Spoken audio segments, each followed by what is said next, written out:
Seperti yang semua sedia maklum, teknologi nano kini semakin mendapat tempat dalam penghasilan kebanyakan produk.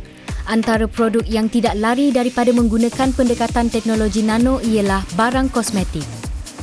Walaupun teknologi nano ini dianggap baru dalam penghasilan barangan kosmetik, namun ia semakin mendapat tempat oleh pengguna dalam pemilihan produk kosmetik. Antara produk kosmetik yang kini menggunakan nanoteknologi adalah produk penjagaan kulit wajah, penjagaan rambut, penjagaan bibir dan lain-lain lagi. Nanotechnology platform is very important in the beauty care industry, and scientifically, the nanotechnology is already widely deployed in whether it's beauty care or medical field. Dalam penghasilan produk-produk kosmetik yang menggunakan nanoteknologi, ada banyak jenis-jenis dan bentuk-bentuk yang kita aplikasi dalam kosmetik yang dihasilkan. Contohnya seperti niosome, liposome, flexosome, cubosome, solid lipid nanoparticle. Sekarang ni kalau ikutkan kosmetik yang kat pasar ni, ada yang menggunakan nano gold sebagai carrier. Contoh yang daripada Dermax sendiri, kami menggunakan niosome teknologi untuk menghasilkan produk kosmetik tersebut.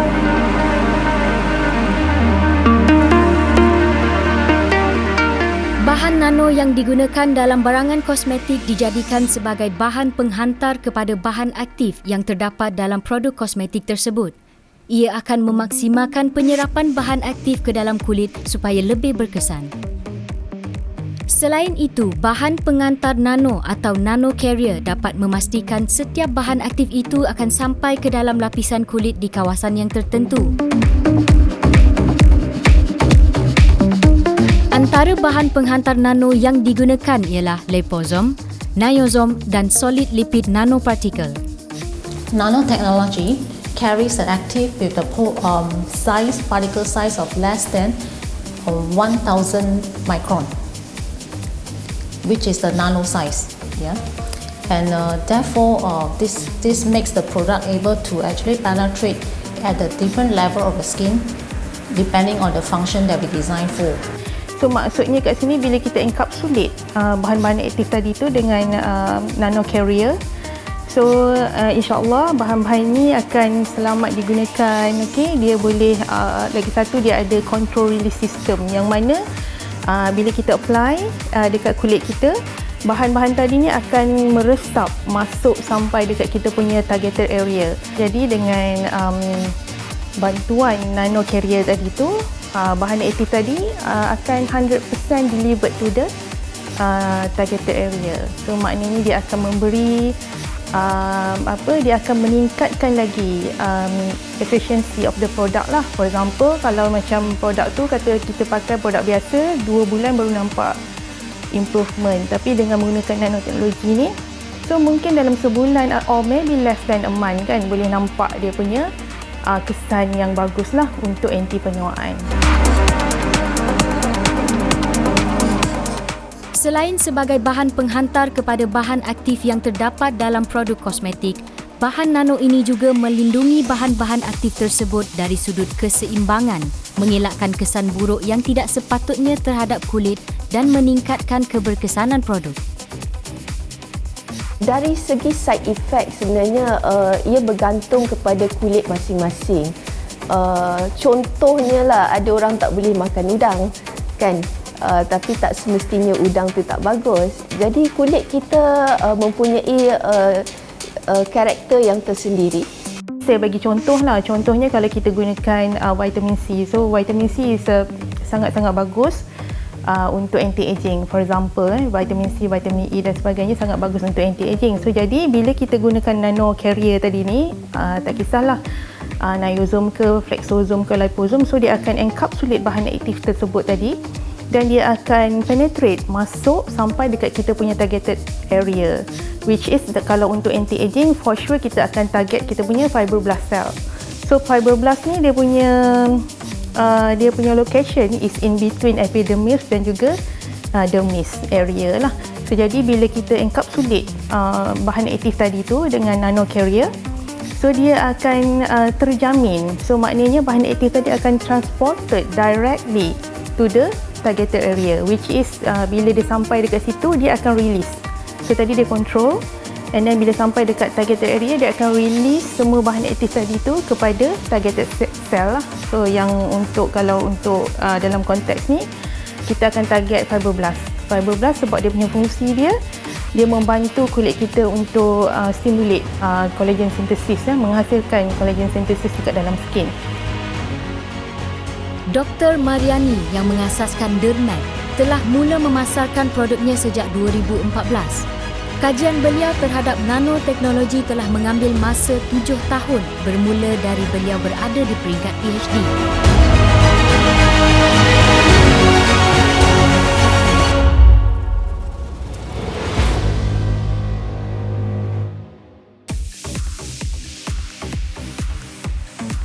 Pelbagai peringkat kajian telah dijalankan untuk memastikan produk itu selamat digunakan oleh setiap pengguna. Dr. Mariani telah melakukan kaji selidik terhadap 200 orang pengguna secara sukarela. Mereka semua dipantau setiap minggu dalam masa 2 bulan dan memperolehi kesan yang positif terhadap produk pencerahan kulit yang dihasilkan beliau. Penggunaan bahan aktif dari ekstrak kulit manggis menjadi pilihan Dr. Mariani. Menurut beliau, ekstrak kulit manggis ini sangat bagus untuk kulit manusia kerana ia dapat membantu peningkatan kolagen dalam kulit. Beliau menggunakan niozom sebagai bahan penghantar nano untuk bahan aktif kulit manggis tersebut. So, jadi kenapa manggis? Salah satunya sebab manggis ni is a local fruit lah. So kita gunakan, selalunya orang konsum isi manggis yang putih ni dan orang buang dia punya kulit. So kulit manggis ni sebenarnya memang sangat-sangat tinggi kandungan antioksidan compare dengan dia punya isi dia. So daripada situ daripada kajian yang sebelum-sebelum ni kita lihat kandungan antioksidan dalam kulit manggis sangat tinggi. So jadi saya rasa waktu tu kenapa kita nak buang kulit manggis yang memang tinggi kandungan antioksidan ni kan. So kenapa kita tak gunakan dia untuk menghasilkan sesuatu yang berkualiti, bermutu tinggi, okey, tak payah membazir sebab benda tu dah ada So, jadi daripada situlah titik permulaan kenapa saya lah menggunakan manggis ni di dalam penghasilan produk kosmetik. Walaupun manggis merupakan buah yang bermusim, namun ia tidak menjadi masalah untuk Dr. Mariani kerana ia hanya memerlukan satu sahaja bahan aktif yang terdapat dalam kulit manggis iaitu alpha-mangosteen. Alpha-mangosteen diperolehi dengan melalui pelbagai proses pengekstrakan dari kulit manggis itu sendiri. Walaupun begitu, alpha-mangosteen mempunyai jangka hayat selama hanya 2 tahun dalam simpanan sebelum ia diproses ke dalam sesuatu produk. So, jadi setiap nano carrier ni dia kena tengok bahan aktif apa yang kita nak encapsulate dalam dia. So kita kena sesuaikan bahan aktif tersebut dengan nano carrier apa yang kita nak gunakan. Contoh kalau untuk minyak, selalunya kita encapsulate dia dengan solid lipid nanoparticle. So dia lebih sesuai untuk encapsulation process. Sama juga dengan niozom.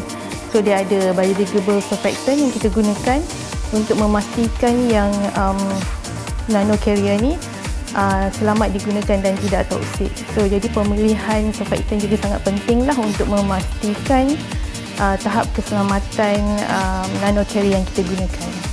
What is being very controversial about nanotechnology is really because the active compound they use has not been established in terms of its toxicity.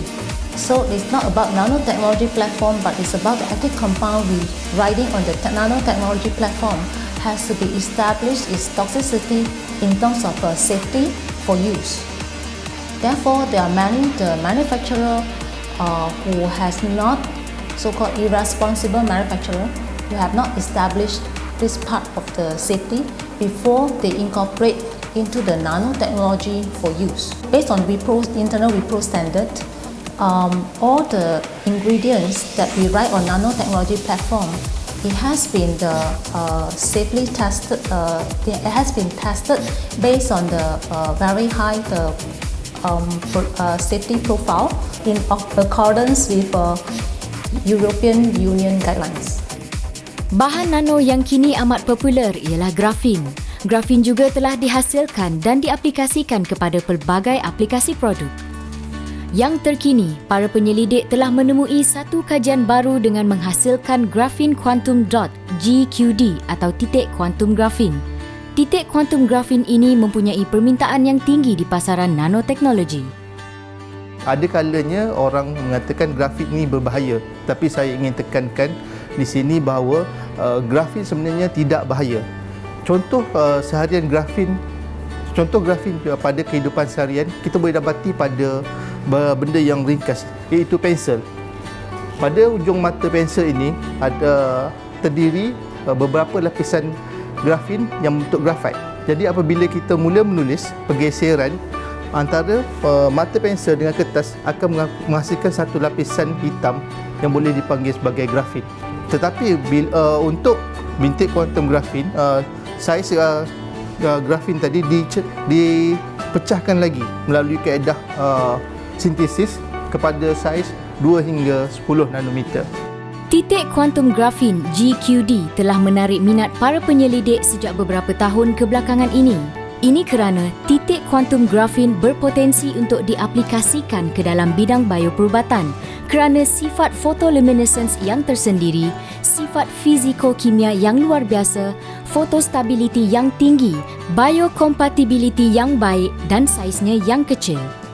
Aplikasi kegunaan bintik kuantum grafin dalam bagi aplikasi adalah disebabkan oleh sifatnya. Sifatnya iaitu dia akan menghasilkan cahaya apabila dikenakan cahaya UV ataupun apabila dikenakan voltan elektrik. Lepas tu salah satu kelebihan bintik kuantum grafin, kita boleh mengawal warna cahaya yang dihasilkan. Contohnya apabila kita ingin menghasilkan warna cahaya biru, jadi kita akan mengawal saiz bintik kuantum hanya kepada sekitar 2 hingga 3 nanometer. Tapi jika kita ingin menjadikannya warna merah, kita akan jadikan saiznya kepada 5 nanometer. Semua kaedah untuk mengawal saiz bintik kuantum grafin boleh dikawal menggunakan kaedah sintesis.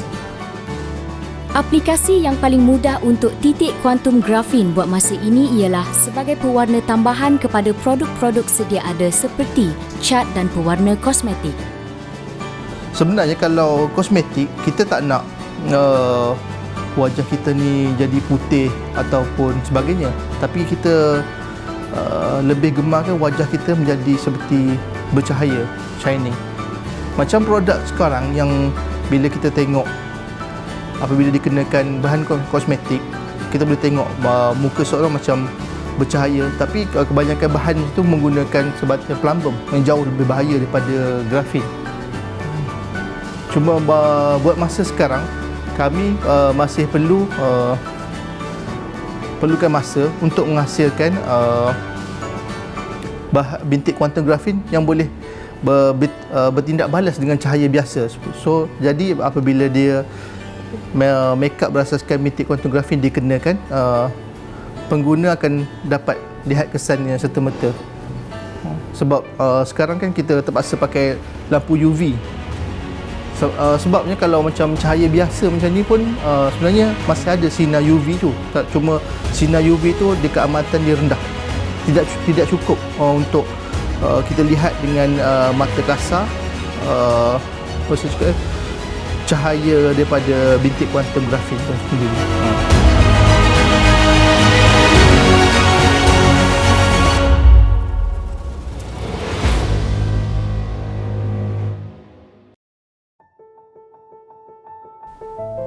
Dalam tahun 2011, pihak kerajaan telah mendapati bahawa teknologi nano ini perlu dikomersialkan dalam sektor industri supaya ia dapat dirasai oleh semua golongan. Maka dengan inisiatif itu, wujudlah Nano Malaysia Berhad yang mana berfungsi untuk memahami keperluan industri di Malaysia sekaligus memberikan suntikan baru dengan pendekatan teknologi nano. Jadi penghasilan teknologi nano ni ialah dasarnya ialah kepakaran STEM. STEM tu maksudnya Science, Technology, Engineering, Mathematics. Jadi keperluan ini adalah asas kepada macam mana kita boleh punya kepakaran untuk menggunakan teknologi nano supaya dia memanfaatkan kita punya masyarakat, alam persekitaran dan juga kemajuan ekonomi negara. Jadi dasar nano ni kita olehkan ialah kita lihat ialah cawangan sains kimia. Kepakarannya bermula daripada cawangan sains kimia dan juga seterusnya adalah cawangan sains fizik. So dua ni adalah satu kepakaran asas yang perlu ada di sebuah negara ataupun di sebuah ekonomi supaya boleh kita mengeksploitasikan dia punya potensi teknologi nano untuk pelbagai jurusan. Contohnya di bahagian otomotif ke, bahagian kosmetik ke, tapi asasnya adalah bahan. Di dalam usaha itu, pihak universiti, terutamanya penyelidik dalam bidang masing-masing telah dijemput bersama-sama untuk menyumbangkan kepakaran mereka dalam membantu menghasilkan produk-produk baru yang berasaskan teknologi nano agar terus boleh diguna pakai oleh semua masyarakat. Keperluan di peringkat usahawan kecil dan sederhana juga diambil kira oleh para penyelidik supaya ianya dapat memenuhi kehendak pasaran. Kerjasama ini dilihat telah membuahkan hasil yang positif apabila pelbagai produk yang dihasilkan berasaskan teknologi nano kini boleh ditemui di pasaran. PKS, perusahaan kecil dan sederhana, mengenal pasti keperluan diorang di dalam jurusan-jurusan atau sektor tertentu. Kita padukan juga dengan kepakaran yang sedia ada di universiti supaya kita boleh membangunkan teknologi yang berasaskan produk yang berasaskan teknologi nano supaya boleh terus diguna pakai. Ini adalah satu model yang terbaru yang diolahkan atau dicipta, direka oleh Nano Malaysia Berhad, di mana kita mengambil sebagai dia adalah mengenal pasti kehendak pasaran ataupun demand driven research, di mana pihak universiti memahami apa kebenaran, apa-apa yang betul-betul dihendaki oleh pihak industri. Secara tidak langsung, usahawan kecil dan sederhana dapat menghasilkan sesuatu produk yang boleh bersaing di peringkat global. Nano Malaysia Berhad mengambil keputusan untuk menubuhkan sebuah anak syarikat untuk menjalankan proses pensijilan ini. Ini adalah kerana Nano Malaysia sendiri membangunkan nanoteknologi. Jadi ia memerlukan sebuah badan yang independen untuk menjalankan pensijilan bagi memastikan bahawa proses itu adalah objektif. So jadinya mandat yang diberikan kepada Nano Verify pertamanya adalah untuk melindungi kepentingan pengguna. Itu yang paling penting. Nano Verify Berhad sebagai badan yang bertanggungjawab dalam memberi pensijilan untuk teknologi nano ini sememangnya menghadapi cabarannya yang tersendiri. Mengalami satu cabaran jugalah. Walaupun kita ditubuhkan, diperbadankan, mendapat daripada sokongan kerajaan, tetapi terdapat juga rintangan-rintangan. Contohnya daripada pihak pasaran. Pasaran mengatakan, apa teknologi nano ni? Adakah ia memberi kebaikan pada kita? Apakah dia memberi satu nilai yang lebih atau kelebihan nilai supaya kita boleh menganjak dari segi pembangunan perniagaan? Itu satu. Kedua pula, pihak universiti. Pihak universiti rasa macam satu agensi baru yang mungkin mengambil hasil penyelidikan kita, mengkomersikan. Mungkin dia mengambil macam kita seolah mencuri atau mengambil take away dia punya innovation ataupun hasil R&D mereka. Dia rasa, siapa ni? Kenapa pula? Ini adalah titik peluh kita. Itu cabaran awal. Walaupun sejak tahun 2010 lagi, perkataan nano itu telah mula menjadi bualan.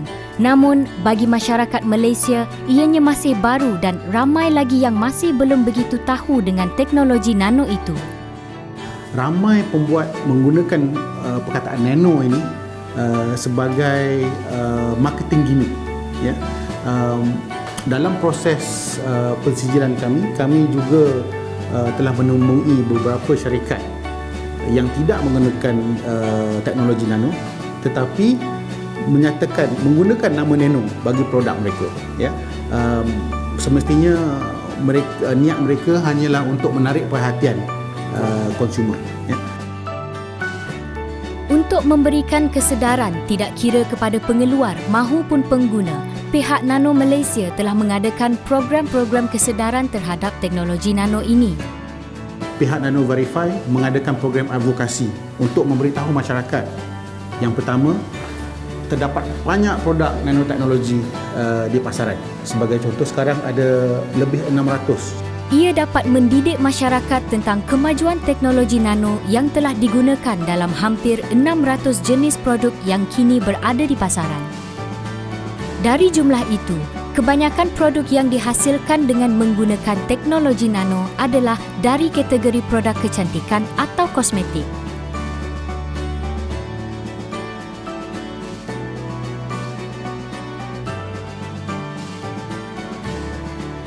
Dalam memastikan diri kita sentiasa sihat, pendekatan teknologi merupakan salah satu cabang yang menjadi penyumbang kepada kesihatan itu. Kebijaksanaan dalam mengaplikasikan teknologi itu dalam kesihatan telah menjadi trend atau budaya masyarakat kini. Sememangnya kita tidak boleh mengatakan tidak kepada perkembangan teknologi. Oleh itu, alangkah baiknya jika kita sama-sama berkongsi pengetahuan teknologi itu agar menjadikan hidup kita lebih bermakna.